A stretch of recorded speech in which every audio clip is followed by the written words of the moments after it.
Megan and I are going to do marriage in November. I'm a writer and we're both readers, so we've decided to go with a literary theme for the wedding. And we thought it might be cool to add an archway made out of books to lend the proceedings some extra fanciness that my face just doesn't bring to the table. I've seen a number of book arches, but they have what I consider to be a fatal flaw. They destroy the books. Some use glue, some drill holes in the books, but I've yet to see a book arch that leaves the books intact.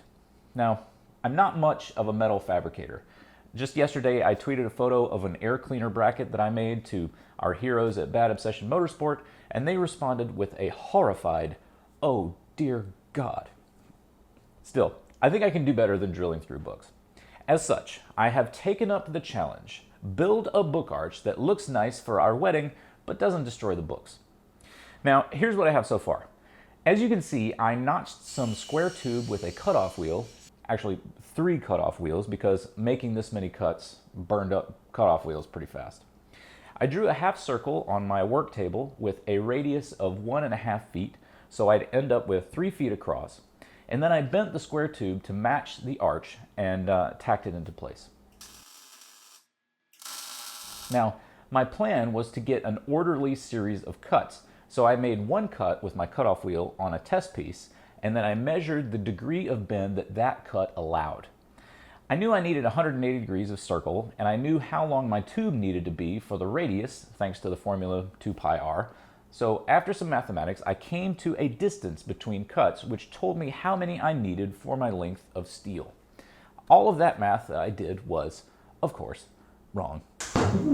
But it didn't end up mattering because after I burned up one cutoff wheel and headed off to the store for some new ones, I discovered that the new ones were slightly wider than the one I started with, so the kerf, or amount of material removed, was different, so the steel would bend more than my wrong math accounted for. In the end, I just made sure that the steel matched the circle that I drew on my MDF work surface and tack welded it together.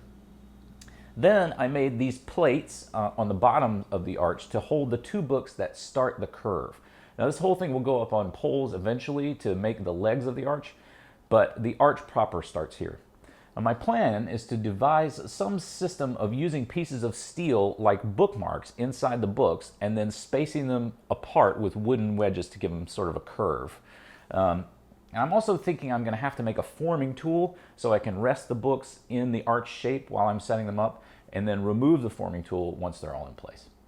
Hopefully, I end up with an arch of books that is supported from behind with a steel framework, and hopefully it's sturdy enough that it won't fall onto our heads within minute 1 of our married life together. So that's my plan. If you have any ideas or you would like to point out some trouble areas I'm going to run into that I haven't thought of yet, please let me know. Next time I work on this, I'll turn on the Twitch feed so that you can provide advice and encouragement as I go along. We are X-threaded on there. And of course, follow us on Facebook and the Twitters. We'll be Instagramming about it and everything like that. Thanks a lot for watching. Keep your books in an arch.